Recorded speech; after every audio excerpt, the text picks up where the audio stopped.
'పుష్ప' మూవీకి ఇంటర్నేషనల్ లెవెల్‌లో ఇంత క్రేజ్ రాడానికి, ఇంత బ్రాండ్ నేమ్ రాడానికి తప్పకుండా డేవిడ్ వార్నర్ అయితే ప్రధాన కారణం అని చెప్పాలి. ఎందుకంటే కేవలం డేవిడ్ వార్నర్ ఆ యొక్క స్టైల్ గాని, స్వాగ్ గాని ఎక్కడ పడితే అక్కడ ఇమిటేట్ చేయడంతో దీనికి ఇంటర్నేషనల్ లెవెల్‌లో ఈ సినిమాకి ప్రమోషన్ అయితే వచ్చింది.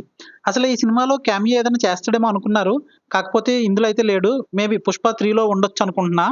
అలాగే విరాట్ కోహ్లీ ఇంకా మిగిలిన ఇండియన్ స్టార్ ప్లేయర్స్ అయిన విరాట్ కోహ్లీ, రవీంద్ర జడేజా వీళ్ళు కూడా ఇదే స్వాగ్‌ని ఫాలో అయ్యారు. ఎక్కడో జరుగుతున్న బీపీఎల్‌లో కూడా 'పుష్ప' క్రేజ్ అంత ఉండే. డబ్ల్యూడబ్ల్యూలో అదే రెజ్లింగ్‌లో గాని, ప్రతి స్పోర్ట్‌లో ఐపీఎల్ కాకుండా, క్రికెట్ కాకుండా ప్రతి స్పోర్ట్‌లో ఫుట్బాల్‌లో అవనివ్వండి, లేదంటే ఇంకేమన్నా చిన్న చిన్న స్పోర్ట్‌లో వేరే వేరే దేశాల్లో కూడా ఈ 'పుష్ప' స్వాగ్ అనేది క్లియర్ కట్‌గా కనిపించింది.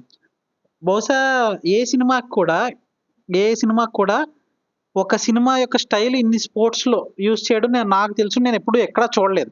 బ్యాడ్మింటన్‌లో అవనివ్వండి, ఫుట్బాల్‌లో అవనివ్వండి, ఇంకెక్కడన్నా అసలు నాకు తెలియని స్పోర్ట్‌లో కూడా నేను చూశాను.